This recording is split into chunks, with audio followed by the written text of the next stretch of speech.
Kali ini kita akan belajar apa saja yang terbaru di Laravel 11. Anda tahu, ketika dulu kita membuat provider baru, kita harus mendaftarkannya di dalam config app.php. Namun sekarang di Laravel 11 ini tidak ada lagi daftar-daftaran. Bahkan sebenarnya jika kita lihat file config app.php, sudah tidak ada lagi cara untuk mendaftarkan providernya. Lalu bagaimana? Sebenarnya di Laravel 11 ini lebih simpel. Ketika kita membuat provider baru, dia langsung mendaftarkannya sehingga tidak kita perlu lagi mendaftarkan secara manual. Nah, tetapi di Laravel 10 kita harus mendaftarkannya. Let me show you. Jika Anda perhatikan, sekarang saya di Laravel 10 dan saya akan buat di sini provider baru dengan nama repository service provider. Ya, kita akan langsung lihat filenya, itu tepat di app provider service repository service provider. Kemudian kita akan buat di sini dulu di repository.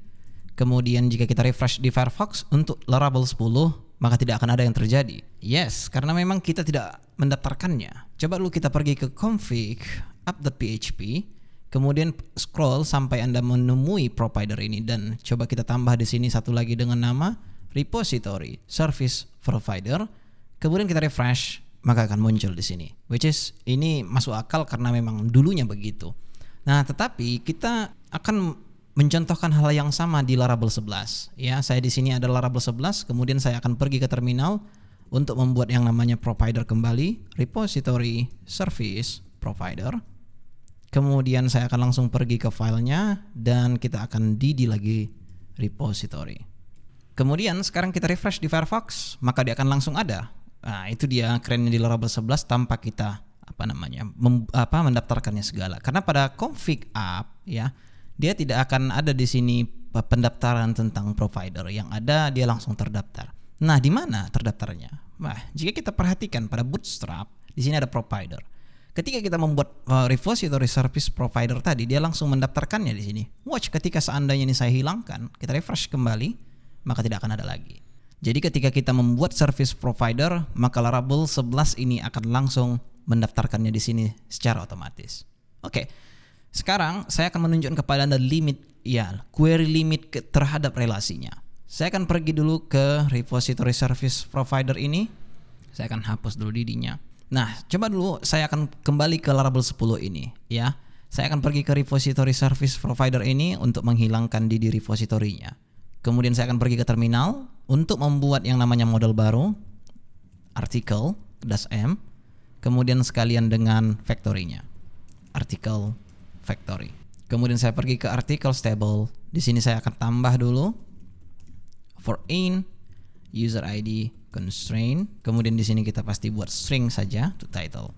Setelah itu saya akan pergi dulu ke article factory.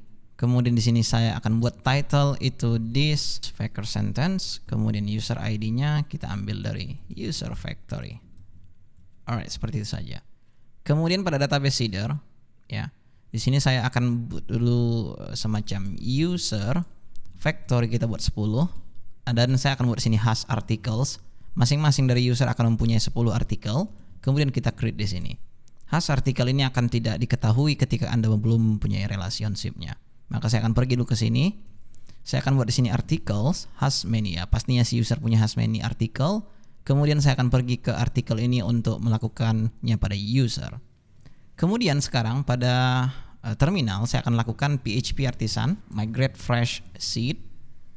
Alright, setelah itu saya akan pergi ke web.php. Kemudian di sini coba kita clean dulu dan di sini saya akan buat dulu user latest get. Nah, tetapi saya ingin memastikan dulu bahwa kita ingin limit di sini. Saya ingin menampilkan juga postnya pastinya ya kan. Tapi kita akan limit dia sampai hanya 5 karena tadi masing-masing user mempunyai 10 ya. So di sini saya buat fn query latest ya. Saya akan buat sini tag 5. Alright, sekarang kita akan masukkan dulu di sini users.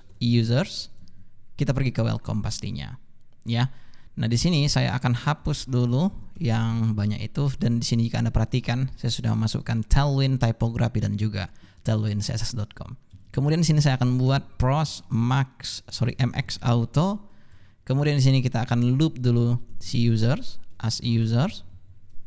kemudian di sini kita buat H4 username, kemudian di sini itu adalah artikelnya. So, user articles as article. Kemudian di sini kita masukkan article title. Nah, sekarang saya refresh di Firefox, ya tepat di Laravel 10. Yes, kita tidak akan menemui hal yang kita harapkan. Harusnya masing-masing dari si user akan mempunyai 5 tampil ya, tapi ini tidak, dia hanya masuk ke yang pertama. Nah, tetapi ketika hal semacam ini kita lakukan di dalam Laravel 11, itu tentu sudah berhasil. Saya coba dulu pergi ke Laravel 11 pada web.php. Kemudian tadi di welcome ini saya akan copy saja apa yang ada. Kemudian kita pergi ke welcome yang ada di Laravel 11 dan yes, ini akan saya hapus dulu. Kemudian ini juga tidak perlu sepertinya. Dan ya, kita akan tampilkan hal yang sama layaknya Laravel 10 tadi. Dan saya akan refresh di Firefox. Dan jika Anda perhatikan, ini sangat luar biasa kan? Ini kalau di Laravel 10 bisa memang dilakukan, tapi tidak semudah itu. Nah, kemudian dengan datangnya Laravel 11, ini sangat mudah untuk dilakukan. Jadi intinya, ini tidak berlaku hanya pada limit. Anda juga bisa melakukan where di sini, segala macamnya lah. Yang penting, Anda harus tahu bahwa ini sudah bisa dilakukan di Laravel 11, tetapi tidak di Laravel 10. So, itu adalah teaser untuk Laravel 11. Jadi harusnya memang di Laravel 11 ini namanya pun sudah upgrade, pasti dia akan sudah lebih baik daripada sebelumnya. Sehingga jika Anda perhatikan juga ya, ada beberapa perubahan yang terjadi di Laravel 11 ini, termasuk semua config yang Anda lihat tidak akan ada lagi di Laravel 11. Jika kita perhatikan di Laravel 10 ada config, dan jika Anda perhatikan ada di sini semacam view, session, service, Antum, queue, mail. Di sini ada memang, tapi jika Anda perhatikan view tidak ada, bahkan Santum juga tidak ada. Nah, tetapi yang berbeda juga adalah jika kita perhatikan pada migration, di sini ada beberapa migration yang jika Anda perhatikan users password reset token, file job, personal access token ya, tetapi jika kita lihat di sini hanya ada 3 dia. Ya, Anda melihat 4 hanya karena kita membuat articles table. Nah, di users ini tetapi dia memang untuk user stable, tapi jika kita scroll ke bawah ada untuk reset token, session. Kenapa ada session di sini? Karena by default pada .env file, jika kita perhatikan untuk session drivernya itu langsung menggunakan database, tidak lagi file. Kalau dulunya ini menggunakan file, namun sekarang sudah menggunakan database. Makanya di user stable ini langsung dibuatnya skema untuk sessionnya. Nah, kalau misalnya kita berkaca di Laravel 10, artisan ada yang namanya health ya, session table ya, session table gitu ya. Ya ini ya, create a migration for session table. Maka jika ini kita lakukan, yang kurang lebih itu di bawahnya adalah yang ini. Jadi sebenarnya dulunya dipisah, seperti misalnya password reset token ini dulu dipisah, sekarang tidak. Dan ya saya rasa itu worth it sih, karena tidak seperti yang dulu ya, dipisah-pisahkan semua sehingga para pemula itu sangat apa ini gitu, masih bertanya apa ini gitu. Dan jika Anda perhatikan timestamp juga berubah. Karena jika Anda perhatikan di sini ada 2014, 2019, kalau di sini dia langsung 0001 ya. Oke, itu perubahan yang signifikan ada di Laravel ya. Termasuk juga misalnya kalau kita berkaca pada Laravel 10, ada kernel namanya di sini yang untuk bertugas untuk membuat yang namanya, sebenarnya bukan membuat ya, tapi mendaftarkan middleware. Jadi ketika Anda ingin membuat middleware baru, maka di aliases inilah Anda masukkan middleware-nya. Tetapi di Laravel 11 itu memasukkan middleware-nya tepat pada bootstrap app.php. Di sini dia. Dan untuk exception-nya juga di sini, karena jika kita perhatikan di sini akan ada yang namanya handler, tepat di exception di sini ada handler. Ya, don't flush ya. Ini kurang lebih yang kita lakukan di Laravel 10. Tapi kalau misalnya di Laravel 11 kita masukkan di sini exception don't flush misalnya. Jadi Anda bisa masukkan semacam hal yang Anda lihat di sini. Kurang lebih seperti itu. Itu kira-kira perubahannya. Nah, untuk middleware juga sama. Jadi Anda bisa buat di sini middleware web apa-apa saja dia. Jadi ketika Anda tahu di sini akan ada append, terus Anda masukkan di sini apa-apa saja middleware yang Anda ingin masukkan. Jadi kurang lebih di Laravel 11 ini lebih minim daripada sebelumnya, karena pada sebelumnya ada kernel. Bahkan jika kita lihat kernel itu ada dua, satu untuk konsol, middleware tadi. Oh iya, di sini ada schedule, yang mana di Laravel 11 untuk mendaftarkan schedule itu tidak lagi seperti ini karena file kernel itu sudah tidak ada. Maka yang kita lakukan adalah, saya coba dulu undo dulu semua yang ada di sini karena dia seharusnya sudah dilakukan secara default oleh Laravel. Saya akan lihat dulu pada routes console ya. Nah, jika Anda perhatikan di sini ada artisan command yang jika kita perhatikan ada hourly di sini. Nah, itu sebenarnya cara untuk membuat komen yang langsung dieksekusi oleh schedule. Watch, ketika seandainya saya pergi ke Laravel 11, saya buat sini artisan schedule list, maka di sini akan ada PHP artisan inspire. Ya, seandainya ini kita hilangkan, maka ini akan sudah hilang, tidak ada lagi schedule-nya. Nah, pertanyaannya bagaimana cara kita mendaftarkan schedule di sini? Itu sangat mudah sekali. Kita buat di sini schedule, kita ambil dari pesat command, kita masukkan di sini itu misalnya send email to user 1 2 gitu misalnya, kurang lebih lah. Nah, di sini kita buat every minute dan segala macamnya lah.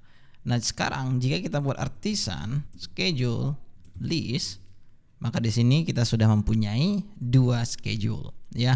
Kalau yang ini itu 1 jam sekali, kalau yang ini itu setiap menit, kurang lebih seperti itulah.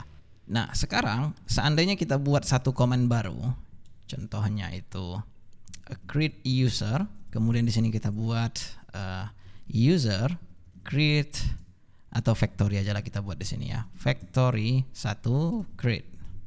Ya, untuk untuk ininya kita buat aja create new user ya. Kemudian inti kita hilangkan aja karena ini bukan schedule misalnya. Oke, sekarang coba dulu ini kita buat ke dalam make user aja. Dan sekarang artisan list make.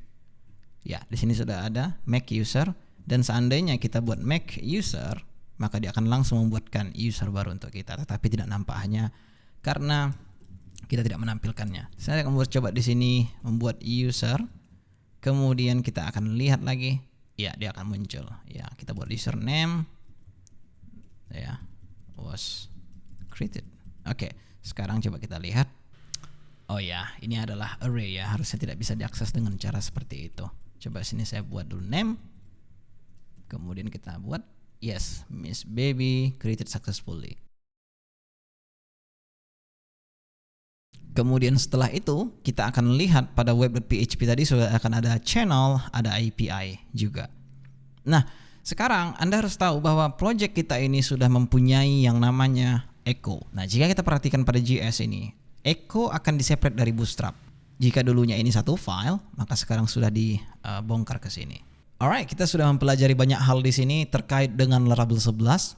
Limit untuk query relationnya kita pelajari. Bagaimana install API, channel, apalagi mendaftarkan provider baru, dan semua sudah kita bahas di sini. Nah, jika Anda memang tertarik mempelajari Laravel 11, saya sudah mempunyai tutorialnya di Parsinta yang bisa langsung Anda akses, dan ini free. Anda bisa tonton sepuasnya lah ya. So, saya Irsyad, see you next time.